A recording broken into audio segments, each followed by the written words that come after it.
Season संपण्या अगोदर एकदा जर का तुम्ही पदार्थ बनवला ना, तर तुम्ही बाजारातून दुसऱ्या वेळेस येता वेळेस जरा जास्तीचेच आंबे विकत घेऊन येताल. आणि एकदा जर का पदार्थ बनवून ठेवला तर कमीत कमी 2 ते 3 महिने नक्कीच टिकतो. बनवायला सुद्धा खरंच खूप सोपा आहे आणि खायला तर खरंच खूप अप्रतिम. बाहेरून विकत आणण्यापेक्षा घरच्या घरीच फक्त 3 मोजक्या साहित्यात हा पदार्थ तयार होतो. चला तर मग बनवायचा कसाही पाहूया. आजचा जो पदार्थ आहे तो चुलीवर करणार आहे. त्यासाठी ना चुलीवर एक मोठी कढई ठेवून घेतली. त्यामध्ये ते 2 आंब्याचा गर टाकून घेतला आहे. जो केशर आंबा असतो तोच इथे आपल्याला घ्यायचा आहे. थोडासा जो गोड आंबा असेल तोच इथे तुम्ही वापरा. 2 आंब्याचा गर बाजूला काढून घेतला होता. 2 आंब्याचा गर यामध्ये घालून घेतला. त्यामध्ये 1 चमचा तूप टाकायचं आणि अगोदर चांगलं मिक्स करून घ्यायचं. 2 वाटी आंब्याच्या गरासाठी ते आपल्याला पाव वाटी साखर घ्यायची आणि साखर सुद्धा यामध्ये चांगली व्यवस्थितपणे विरघळून द्यायची. जशी साखर यामध्ये विरघळ जाते तशी याचा कलर चेंज होतो. आणि हे जे बॅटर आहे ते आपल्याला असं थोडंसं घट्टसर करायचं आहे. म्हणजे जोपर्यंत कढई याला बाजूला सोडत नाही तोपर्यंत त्याला आपण असंच मिक्स करणार आहोत. तर याचा काही मिनिटातच कलर चेंज होतो, पाहू शकता. तर बघा हे एकदम असं घट्टसर व्हायला चालू झालेलं आहे. आणि या स्टेजमध्ये आपल्याला हे हवं आहे. आणि लगेच आता कढई खाली काढून घ्यायची आणि एका ताटामध्ये बाजूला काढून घ्यायचं, म्हणजे ते थंड होईल. आता कढईमध्ये आपल्याला 1 वाटी मिल्क पावडर टाकून घ्यायची. आणि ही जी मिल्क पावडर आहे ना ती आपल्याला हलकीशी भाजून घ्यायची. जास्त ती आपल्याला भाजायची नाही. जास्त भाजली तर ती एकदम अशी लालसर होईल. त्यामुळे हलकीशी 2 मिनिटं याला गरम करून घ्यायची आणि नंतर एका ताटामध्ये काढून घ्यायची, म्हणजे ती पूर्णपणे थंड होईल. आणि जो आपण मगाशी आंब्याचा पल्प टाकून घेतला होता कढईमध्ये, त्याच कढईमध्ये इथे मी 1 वाटी साखर टाकून घेत आहे.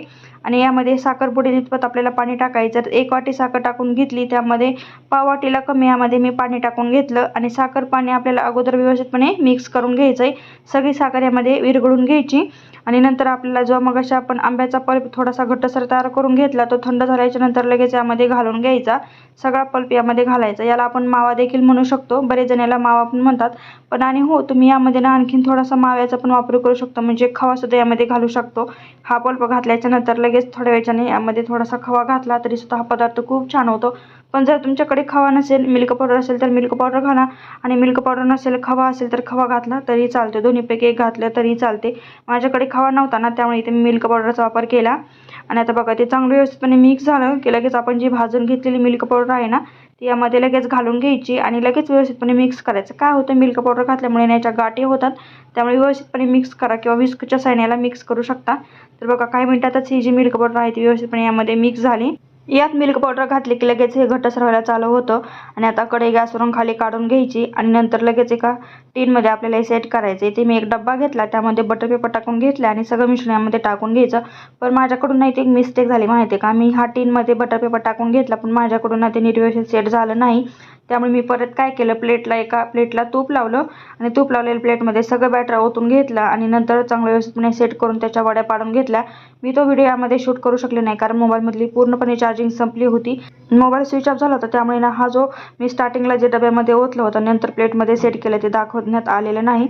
आणि हे सगळं प्लेटमध्ये सेट केलं आणि नंतर त्याच्या वड्या पाडून घेतल्या आणि थंड होण्यासाठी बाजूला ठेवून घेतलं. साधारणतः अर्ध्या तासासाठी एकदम मस्त अशी जी होतच विरघळणारी आपली आंब्याची वडी बनवून तयार आहे. तुम्ही याला आंबा वडी म्हणू शकता, आंबा बर्फी म्हणू शकता किंवा तुमच्याकडे याला आणखीन कुठल्या नावाने बोलतात हे सुद्धा मला कमेंट करून नक्की सांगा. बाजारातून विकत आणण्यापेक्षा तुम्ही घरच्या घरी एकदम अशी खुसखुशीत आंबा बर्फी करू शकता. रेसिपी कशी वाटली सांगा. व्हिडिओ आवडला असेल तर एक लाईक, सबस्क्राईब केल्याशिवाय कुठेही जाऊ नका.